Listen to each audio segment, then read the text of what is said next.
엄마, 오늘 저녁에 장모님이 오시기로 했는데 집 청소랑 식사 준비까지 다 해야 해서 약속 좀 미뤄주시면 안 될까요? 뭐라고? 사돈이 오신다고? 네, 그래도 식사 대접은 해드려야 할 것 같아요. 집도 좀 깔끔하게 청소 좀 하고요. 그럼 너네들이 하면 되겠니? 내가 약속까지 취소해야 될 일이니? 어머님, 아시잖아요. 저희가 하는 것보단 어머니가 해주시는 게 더 깔끔하기도 하고 음식도 맛있고요. 장모님 오시는데 왜 내가 치우고 내가 대접하니? 그 정도는 너희가 해야 할 일 아니니? 마치 식모 부리듯이 요청을 하는구나. 어머니, 그게 아니라 며느라, 나도 내 인생이 있어. 나도 친구도 만나고 취미 생활도 하고 싶다고. 하지만 어머님, 수아는요? 수아는 할머니가 필요해요. 수아에게는 부모가 더 필요해. 주말에도 너희는 각자 할 일 한다며 나한테만 수아를 맡기잖아. 이게 정상이니? 어머니, 저희가 그냥 부탁드리는 건 아니잖아요. 저희도 저희 일이 있어 바빠서 그런 건데 이해 좀 해주세요. 이해? 이해라면 그동안 차고 넘칠 만큼 이해해줬다. 나도 내 삶이 있다. 내 약속도 너네 약속만큼이나 중요하고, 내 삶도 너네 삶만큼이나 중요하다는 걸 너네는 왜 모르는 거니? 예정대로 나는 약속 다녀올 테니 집이 더러운 것 같으면 사돈 모시고 나가서 밥 먹고 오던지 해라. 이번 사연의 주인공은 67세 하윤숙 씨입니다. 서울 강서구의 한적한 아파트에서 홀로 살고 있는 윤숙 씨는 여느 때처럼 베란다 화분에 물을 주고 있었습니다. 윤숙 씨는 허리를 펴며 한숨을 내쉬었습니다. 창밖으로 보이는 햇살이 그녀의 주름진 얼굴을 비추고 있었습니다. 그 주름 하나하나는 그녀의 파란만장했던 인생을 고스란히 담고 있었죠. 윤숙 씨의 삶은 결코 순탄치 않았습니다. 남편은 연이은 사업 실패로 엄청난 빚을 남긴 채 갑작스럽게 세상을 떠났고 하루아침에 빚더미에 앉은 미망인이 되었습니다. 하지만 윤숙 씨는 절망에 빠져 있을 시간이 없었죠. 이대로는 안 되겠어. 뭐라도 해야겠어. 윤숙 씨는 어릴 적 시댁에서 배운 간장게장 비법으로 작은 식당을 차렸습니다. 처음에는 골목 안쪽 자그마한 가게였지만 그녀의 간장게장 맛은 금세 입소문을 탔습니다. 손님들이 줄을 서기 시작했고 3년 만에 남편의 빚을 모두 갚았습니다. 5년 후에는 지역 맛집으로 확고히 자리 잡았죠. 이게 꿈이야, 생시야. 그렇게 윤숙 씨는 2년 전 비싼 권리금을 받고 가게를 넘겼습니다. 그 돈으로 지금의 아파트를 장만했고 남편이 남긴 빚을 갚느라 생각보다 풍족하진 않지만 걱정 없는 노후를 보내고 있었습니다. 오랜 친구들과 차도 마시며 여유로운 일상을 즐기는 것이 그녀의 소소한 행복이었죠. 오늘도 윤숙 씨는 저녁 식사 후 TV를 보며 편안한 시간을 보내려던 참이었습니다. 그때 갑자기 휴대폰이 울렸습니다. 화면에는 아들이라는 이름이 떴습니다. 어머, 웬일로 전화를 다 했대. 아들 부부와의 관계가 나쁘진 않았지만 그렇다고 특별히 가깝지도 않았습니다. 명절과 생일의 형식적인 방문과 전화가 전부였죠. 특히 며느리와는 어색한 사이였습니다. 여보세요, 도윤아? 어머니, 혹시 내일 시간 되세요? 저희가 좀 찾아뵙고 싶은데. 윤숙 씨는 의아했지만 고개를 끄덕였습니다. 그래, 무슨 일인데 그래? 언제든 와라. 오랜만에 우리 아들 얼굴 한번 보자. 다음 날 초인종 소리가 울렸습니다. 문을 열자 아들 도윤과 며느리 세연 그리고 손주 수아가 서 있었습니다. 어머니, 오랜만이에요. 아들과 며느리가 공손하게 인사했습니다. 윤숙 씨는 손주 수아를 보며 미소를 지었습니다. 거실로 들어온 아들 부부는 어색하게 자리에 앉았습니다. 윤숙 씨는 차를 내오며 말을 꺼냈습니다. 갑자기 웬일이니? 무슨 일 있어? 아들과 며느리는 서로 눈치를 보다가 아들이 먼저 입을 열었습니다. 엄마, 사실 부탁드릴 게 있어서 찾아왔어요. 저희가 둘 다 일을 하고 있는데 최근에 세연이 직장에서 중요한 프로젝트를 맡게 됐어요. 게다가 제 회사는 구조조정 중이라 더 열심히 일해야 하는 상황이고요. 며느리가 말을 이었습니다. 어머님, 죄송한데. 저희 집에서 딱 6개월에서 1년만 수아를 봐주실 수 없을까요? 지금 어린이집도 대기가 길고 시터 구하기도 힘들어서요. 너무 갑작스럽구나. 미리 언지라도 주지 그랬니?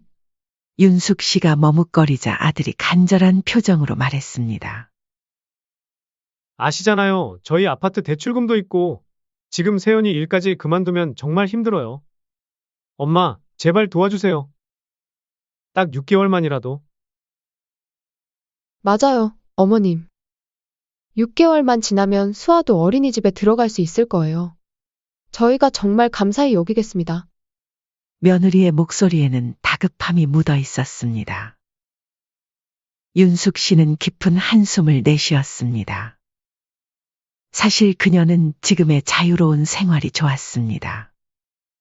그리고 한번 손주를 맡기 시작하면 쉽게 끝나지 않을 것이라는 것도 알고 있었죠. 지금 이 자리에서 말할 수 있는 건 아닌 것 같구나. 일단 생각해보고 연락 줄게.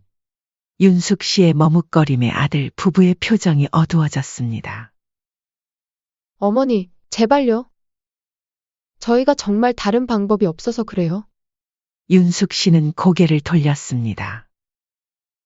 아들의 이런 모습은 처음이었습니다. 그녀는 잠시 생각에 잠겼습니다. 윤숙 씨는 자신이 힘들 때 아무도 도와주지 않았다는 것을 떠올렸습니다. 남편이 빚을 지고 떠났을 때도 간장게장집을 시작했을 때도 모두 혼자 헤쳐나왔습니다. 6개월 만이라고? 네, 어머니. 딱 6개월 만이에요. 윤숙 씨는 고개를 끄덕였습니다. 알았어. 딱 6개월만 도와줄게. 그 이상은 안 돼. 아들 부부의 얼굴에 기쁨이 번졌습니다. 그들은 연신 감사하다는 말을 반복했습니다. 어머니, 정말 감사합니다. 저희 집에 어머니 방도 따로 만들고 불편하시지 않게 해드릴게요. 윤숙 씨는 아들의 집으로 이사할 준비를 했습니다. 하지만 그녀의 마음 한구석에는 불안감이 자리 잡고 있었습니다.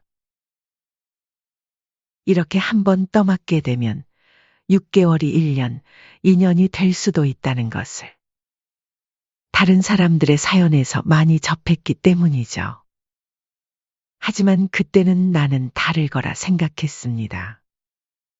아들 도윤 씨의 집은 부천에 있는 32평 아파트였습니다. 처음 도착했을 때 며느리는 정성껏 방을 정리해 놓았고 윤숙 씨를 정중히 대했습니다. 어머님, 이 방을 써주세요. 필요한 거 있으시면 언제든 말씀하세요. 처음 몇 주는 평화로웠습니다. 윤숙 씨는 손주 수아를 돌보며 새로운 일상에 적응해 갔습니다. 아침에 일어나 수아에게 밥을 먹이고 놀아주고 낮잠을 재우는 일과가 자리를 잡아갔죠. 하지만 시간이 흐르면서 상황은 조금씩 달라지기 시작했습니다. 처음에는 며느리가 어머님, 수아 좀 봐주세요. 라고 공손하게 부탁하던 일이 나중에는 그마저도 생략된 채 당연히 윤숙 씨가 손주를 돌볼 것이라고 여기는 분위기가 형성되었습니다. 아침에 출근하는 며느리는 오늘 저녁은 김치찌개 해주세요. 라고 부탁하기 시작했고 점차 냉장고 정리도 좀 해놔요. 와 같은 집안일까지 윤숙 씨의 몫이 되어갔습니다. 내가 아들 부탁으로 손주 봐주러 왔지? 이게 뭐 하는 짓이람. 어느 날 저녁, 윤숙 씨는 하루 종일 손주를 돌보고 집안일을 하고 저녁 식사까지 준비한 후 지친 몸을 이끌고 방으로 들어갔습니다. 그녀는 이런 상황이 자신이 상상했던 손주 돌보기와는 점점 달라지고 있다는 것을 느꼈습니다. 자신이 이 집의 가정부가 되어가는 듯한 기분이었죠. 딱 6개월만이라고 했잖아. 이왕 봐주는 것 조금만 참아주자. 윤숙 씨는 달력을 바라보며 중얼거렸습니다. 이제 겨우 2개월이 지났을 뿐인데 남은 4개월이 걱정되기 시작했습니다. 그녀는 복지관에서 배우던 요가 수업도 그만두었고 친구들과의 모임도 취소해야 했습니다. 그렇게 합가 4개월째 윤숙 씨는 점점 더 집안일에 부담을 느꼈습니다. 손주를 돌보는 것은 물론 집안 청소, 빨래, 식사 준비까지 모든 것이 그녀의 몫이 되었습니다. 며느리는 이제 당연하다는 듯 모든 집안일을 윤숙 씨에게 맡기고 있었죠. 어머님, 오늘은 친구들이랑 회식이 있어서 늦게 들어올 거예요. 수아 재워주세요. 며느리는 말도 없이 늦게 귀가하는 날이 잦아졌고 아들은 바쁘다는 핑계로 주말에도 손주를 돌보지 않았습니다. 윤숙 씨는 점점 자신이 이 가정의 무급가사도우미가 되어가는 느낌을 받았습니다. 이건 아니지. 윤숙 씨의 마음속에는 서서히 분노가 쌓이기 시작했습니다. 처음에 약속은 온데간데없고 그녀는 그저 편리하게 이용당하고 있다는 생각이 점점 머릿속을 채우기 시작했습니다. 그렇게 5개월이 흐른 어느 날 아침, 윤숙 씨는 여느 때처럼 수아의 아침 식사를 준비하고 있었습니다. 준비를 다 하고 빨래를 개고 있는데 준비를 마친 며느리가 화장실에서 나왔습니다. 어머님, 수건 좀 개어주세요. 걸어놓은 것들이 너무 많아서요. 윤숙 씨는 잠시 손을 멈추고 며느리를 바라보았습니다. 며느리의 말투에는 더 이상 부탁의 어조가 없었습니다. 마치 당연한 듯 지시하는 말투였죠. 며느리는 출근 준비를 마치고 현관으로 향했습니다. 어머님, 수아 기저귀 좀 갈아주실래요? 아, 그리고 오늘 저녁에는 미역국 끓여주세요. 오늘따라 먹고 싶네요. 문이 닫히고 윤숙 씨는 한숨을 내쉬었습니다. 윤숙 씨는 중얼거렸습니다. 처음 약속했던 6개월이 거의 다 되어가고 있었지만 아들 부부는 더 이상 그 약속에 대해 언급하지 않았습니다. 오히려 윤숙 씨가 영원히 여기 있을 것처럼 행동하고 있었죠. 그날 저녁 윤숙 씨는 아들에게 물었습니다. 도윤아, 우리가 약속한 6개월이 다 되어 가는데 수아 어린이집은 알아봤니? 아들은 핸드폰에서 눈을 떼지 않은 채 대답했습니다. 아, 네. 알아보고 있어요. 근데 엄마, 조금만 더 있어 주시면 안 될까요? 세연이가 지금 승진을 앞두고 있어서. 그리고 할머니 손에 자란 애들이 예의도 바르다잖아요. 윤숙 씨는 국자를 내려놓았습니다. 그녀의 얼굴에 실망감이 서렸습니다. 아니, 그렇게는 안 돼. 지금도 1~2달만 참으면 된다는 생각으로 참고 있는데 더 이상은 안 된다. 나는 약속대로 할 거니까 더 이상 바라지는 말거라. 에이, 엄마도 참 그래도 손주 보고 있으면 좋지 않아요? 혼자 지내시는 것보다 낫죠? 아들이라고 하나 있는데 엄마 속도 모르고 잘도 말하는구나. 일단, 알겠어요. 엄마 대신 좀만 더 생각해 주세요. 다음 날 오후 윤숙 씨가 손주를 재우고 있을 때 갑자기 현관문이 열렸습니다. 며느리의 목소리가 들렸습니다. 어머님, 계세요? 윤숙 씨는 조용히 손주 방에서 나와 거실로 향했습니다. 거기에는 며느리와 안사돈이 서 있었습니다. 어머, 사돈 무슨 일이세요? 안사돈은 환한 미소로 답했습니다.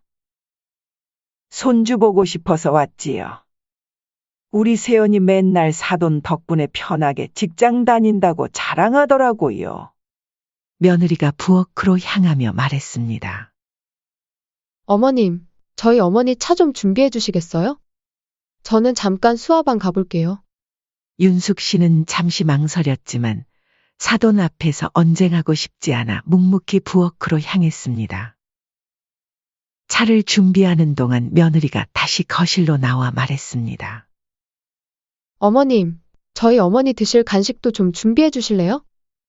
냉장고에 과일도 있고 어제 사온 케이크도 있어요. 조금씩 부려먹는 며느리 때문에 윤숙 씨는 차라리 내가 나가자 싶어 약속이 있다고 둘러댄 뒤에 집 앞 카페에 앉아 있다 들어갔습니다. 나, 요 앞에 갑자기 약속이 있어서 잠시 다녀오마. 사돈도 편히 쉬다가 가세요. 그러던 어느 날 윤숙 씨는 오랜만에 친구들과 만나기로 약속을 잡았습니다. 평소 요가를 함께 하던 친구들과 점심을 먹기로 한 것이었죠. 그녀는 아침부터 기분이 좋았습니다. 오랜만에 자신만의 시간을 가질 수 있다는 생각에 설레었죠.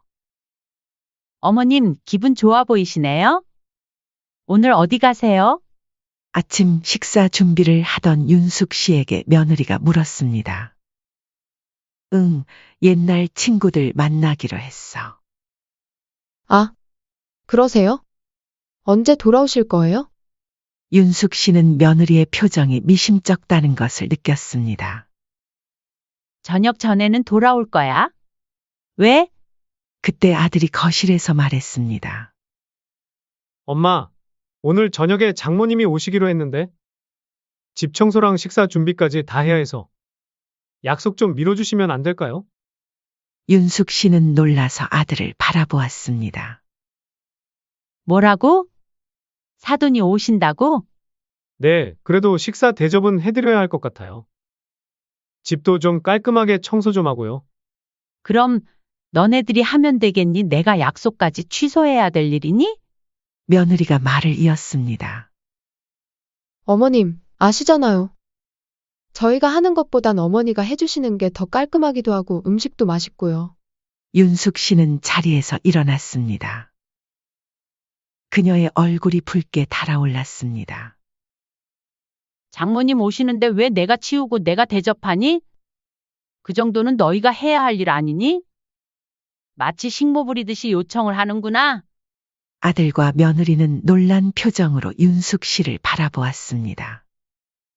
어머니, 그게 아니라 들어봐, 도윤아. 난 손주 돌봐주기로 한 약속으로 여기 왔어. 그런데 봐라, 집안일도 도와주고 밥도 해주고. 이게 다 뭐니? 너희가 해야 할 일을 왜 내가 다 해야 하니? 윤숙 씨의 목소리가 떨렸습니다. 그동안 쌓아두었던 불만이 한꺼번에 터져나왔습니다. 어머니, 저희가 일하느라 바빠서 그래요. 어머님께 너무 의지하는 것 같아 미안해요. 하지만 정말 도움이 필요해요. 며느리의 말에 윤숙 씨는 깊은 한숨을 내쉬었습니다. 세연아, 나도 내 인생이 있어. 나도 친구도 만나고 취미 생활도 하고 싶다고. 이렇게 너희 생활에 매여 있을 순 없어. 하지만 어머님, 수아는요? 수아는 할머니가 필요해요. 윤숙 씨는 천천히 고개를 저었습니다. 수아에게는 부모가 더 필요해. 주말에도 너희는 각자 할 일 한다며 나한테만 수아를 맡기잖아. 이게 정상이니? 방 안에 무거운 침묵이 흘렀습니다. 아들이 조심스럽게 입을 열었습니다.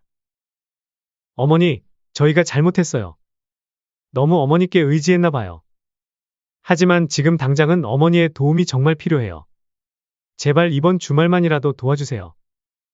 윤숙 씨는 아들의 간절한 눈빛을 마주했습니다. 그녀는 자신이 이대로 물러서면 영원히 이 집의 무급 가정부로 남을 것이라는 것을 알았습니다. 너네 부탁은 어째 끝이 없구나. 작은 부탁 하나씩 들어주다 보면 끝이 없어. 어머니, 저희가 그냥 부탁드리는 건 아니잖아요. 저희도 저희 일이 있어 바빠서 그런 건데 이해 좀 해주세요. 이해? 이해라면 그동안 차고 넘칠 만큼 이해해줬다. 그런데 장모님 오시니까 청소해달라고 나를 부려먹으려고 해? 나도 내 삶이 있다. 내 약속도 너네 약속만큼이나 중요하고, 내 삶도 너네 삶만큼이나 중요하다는 걸 너네는 왜 모르는 거니? 예정대로 나는 약속 다녀올 테니 집이 더러운 것 같으면 사돈 모시고 나가서 밥 먹고 오던지 해라. 그렇게 윤숙 씨는 예정대로 모임 약속에 나갔습니다. 예상대로 아들 며느리는 불만 섞인 목소리를 내었죠. 늦은 밤, 윤숙 씨는 모임을 마치고 조용히 아들 집으로 돌아왔습니다. 현관문을 열자 아파트는 고요했습니다. 아들과 며느리는 이미 잠들어 있었죠. 거실 불은 꺼져 있고 시계는 자정을 가리키고 있었습니다. 윤숙 씨는 신발을 벗고 조용히 자신의 방으로 향했습니다. 방문을 조심스럽게 닫은 그녀는 깊은 숨을 내쉬었습니다. 이제 됐다. 그만할란다. 결심이 선 윤숙 씨는 작은 여행 가방을 꺼내 옷장을 열었습니다. 꼭 필요한 옷 몇 벌과 중요한 서류들만 가방에 넣었습니다. 그녀는 서두르지 않았습니다. 차분하게 마치 오래전부터 계획했던 일을 실행하는 것처럼 짐을 쌌습니다. 작은 메모지에 몇 마디 글을 적었습니다. 내 짐은 택배로 보내줘. 이제 각자의 삶을 살자. 그녀는 메모를 침대 위에 놓고 가방을 들고 조용히 현관문을 향했습니다. 신발을 신으며 문을 조심스럽게 열었습니다. 마지막으로 한 번 뒤돌아보았지만 아무런 미련은 없었습니다. 아파트 단지를 빠져나와 윤숙 씨는 택시를 불렀습니다. 차가운 가을바람이 그녀의 얼굴을 스쳤습니다. 어디로 모실까요? 운전사의 물음에 윤숙 씨는 자신의 아파트 주소를 말했습니다. 차창 밖으로 흘러가는 도시의 불빛들을 바라보며 그녀는 이상하게도 편안함을 느꼈습니다. 마치 오랫동안 무거운 짐을 내려놓은 것 같은 해방감이었죠. 윤숙 씨의 아파트에 도착했을 때 그녀는 깊은 숨을 들이마셨습니다. 열쇠를 돌리고 현관문을 열자 익숙한 냄새가 그녀를 반겼습니다. 약간 먼지가 쌓여 있었지만 그래도 이곳은 온전히 그녀의 공간이었습니다. 전등을 켜자 아파트 내부가 환하게 밝아졌습니다. 윤숙 씨는 소파에 가방을 내려놓고 주변을 둘러보았습니다. 조용했습니다. 아무도 그녀에게 뭔가를 요구하거나 명령하지 않는 고요함이 좋았습니다. 그녀의 휴대폰이 울렸습니다. 아마도 아들이 그녀가 없다는 것을 발견했을 겁니다. 윤숙 씨는 망설임 없이 전원을 꺼버렸습니다. 오늘만큼은 방해받고 싶지 않았죠. 윤숙 씨는 침실로 들어가 오랜만에 자신의 침대에 누웠습니다. 천장을 바라보며 그녀는 오랜만에 편안한 잠에 들었습니다. 다음 날 아침, 윤숙 씨는 상쾌한 기분으로 일어났습니다. 커피를 한 잔 내리고 베란다에 나가 화분들을 살펴보았습니다. 대부분 말라 있었지만 몇몇은 아직 생명력을 유지하고 있었습니다. 다시 시작해볼까? 오전에 은행에 들른 윤숙 씨는 통장 정리를 했습니다. 그동안 모아둔 저축과 적금을 확인했습니다. 특히 아들에게 물려주려고 만들어둔 증여용 적금이 눈에 띄었습니다. 이걸 왜 지금까지 아꼈을까? 윤숙 씨는 한순간도 망설이지 않고 적금을 해지했습니다. 그 돈으로 자신의 아파트를 리모델링하고 그동안 미뤄왔던 계획들을 실행하고 싶었습니다. 이제는 자신을 위해 살 때였습니다. 자신이 과거에 돈이 없어 고생했었던 경험이 있기 때문에 아들만큼은 그런 걱정 안 하게 하고 싶어 일부러 증여할 돈을 모아두고 정작 자신은 아껴 쓰고 살았는데 너무 자식들에게 퍼주는 삶은 서로에게 좋지 않다는 걸 깨달은 순간이었죠. 아들도 좋지만 내 인생을 위해 살아야겠어? 밖으로 나오며 윤숙 씨는 결단력 있는 발걸음으로 걸었습니다. 자신감에 찬 미소가 그녀의 입가에 머물렀습니다. 그동안 자식들을 위해 희생했던 시간들이 주마등처럼 스쳐 지나갔지만 더 이상 그런 삶은 없을 것입니다. 이제는 나를 위한 인생이야. 윤숙 씨는 중얼거렸습니다. 그녀의 인생 2막이 이제 막 시작되었습니다. 그렇게 3개월이 지났습니다. 윤숙 씨의 아파트는 완전히 달라져 있었습니다.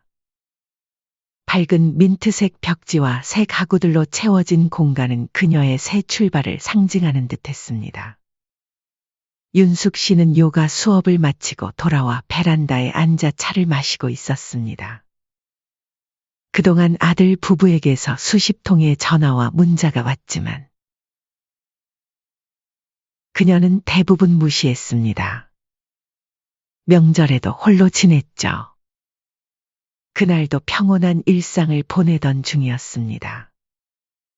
그런데 갑자기 초인종이 울렸습니다. 윤숙 씨는 의아한 표정으로 문을 향해 걸어갔습니다.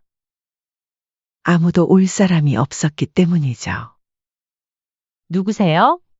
도어폰을 통해 보이는 것은 아들과 며느리였습니다. 윤숙 씨의 얼굴에 당혹감이 스쳐 지나갔습니다. 그녀는 잠시 망설이다가 문을 열었습니다. 엄마, 잘 지내셨어요? 웬일이니? 윤숙 씨의 목소리는 차가웠습니다. 들어가도 될까요? 윤숙 씨는 잠시 고민하다가 문을 열어주었습니다. 그들은 어색하게 거실로 들어와 소파에 앉았습니다. 어머니, 저희가 너무 철없었어요. 정말 죄송합니다. 며느리가 눈물을 글썽이며 말했습니다. 어머님, 저희가 정말 잘못했어요. 어머님께 너무 많은 것을 요구했던 것 같아요. 저희끼리 하려니까 너무 힘들어요. 윤숙 씨는 담담하게 대답했습니다. 이제 와서 그게 무슨 소용이니? 이제 각자 잘 살면 되지. 아들이 간절한 목소리로 말했습니다. 엄마, 다시 같이 살 수 없을까요? 수아가 할머니를 많이 찾아요. 윤숙 씨는 차가운 시선으로 아들을 바라보았습니다. 왜? 수아 돌봐줄 사람이 없어서 그래? 아니면 집안일 해줄 사람이 필요해서? 너네들도 나이가 찰 만큼 찾는데 부모한테 그만 의지해야 하지 않겠니? 아들과 며느리는 말을 잇지 못했습니다. 윤숙 씨는 비웃음을 지었습니다. 너희 둘 다 내가 없으니까 얼마나 힘든지 이제야 알겠구나. 이제는 당연한 게 아니란 걸 알았겠지? 며느리가 흐느끼며 말했습니다. 정말 죄송해요, 어머님. 저희가 너무 이기적이었어요. 수아도 키우고 집안일도 하면서 직장 다니려니 정말 너무 힘들어요. 윤숙 씨는 한숨을 내쉬었습니다. 그게 바로 내가 느꼈던 거야. 하지만 너희는 그걸 당연하게 여겼지? 처음에는 고마워하기도 했었던 거 알아. 하지만 나중에는 고마워하지도 않았잖니? 잠시 침묵이 흐른 후 아들이 조심스럽게 말을 꺼냈습니다. 엄마, 저희가 잘못했어요. 제발 한 번만 더 기회를 주세요. 윤숙 씨는 단호하게 고개를 저었습니다. 아니, 이제 다시는 너희와 살지 않을 거야. 나도 내 인생이 있어. 지금 이렇게 사는 게 좋아. 며느리가 말했습니다. 어머님, 그럼 저희 집에 오지 않으셔도 돼요. 그냥 가끔 연락이라도 할 수 있게 해주세요. 수아가 정말 할머니를 보고 싶어요. 윤숙 씨는 잠시 생각에 잠겼습니다. 그녀는 소파에서 일어나 리모델링한 아파트를 둘러보았습니다. 그리고 다시 아들 부부를 바라보았습니다. 좋아. 하지만 내 조건이 있어. 아들과 며느리는 기대에 찬 눈으로 그녀를 바라보았습니다. 첫째, 다시는 내가 너희 집에서 살자는 얘기는 꺼내지 마. 둘째, 내가 손주를 봐주더라도 그건 내 마음이지 너희가 요구해서가 아니야. 셋째, 나한테 당연히 집안일을 시키는 그런 태도는 절대 안 돼. 아들과 며느리는 고개를 끄덕였습니다. 네, 엄마. 약속드릴게요. 약속할게요, 어머님. 윤숙 씨는 미소를 지었습니다. 그리고 마지막으로 너네들도 손주한테 모든 걸 다 바치는 삶은 살지 마라. 나처럼 되지 말고 서로 아껴주며 살아. 아들과 며느리는 놀란 표정으로 서로를 바라보았습니다. 윤숙 씨의 말에는 깊은 지혜가 담겨 있었습니다. 이제 가봐. 다음 주에는 밖에서 식사하고 커피나 마시고 헤어지자. 앞으로는 웬만하면 밖에서 보는 게 좋겠어. 그들이 떠난 후 윤숙 씨는 다시 베란다에 앉아 차를 마셨습니다.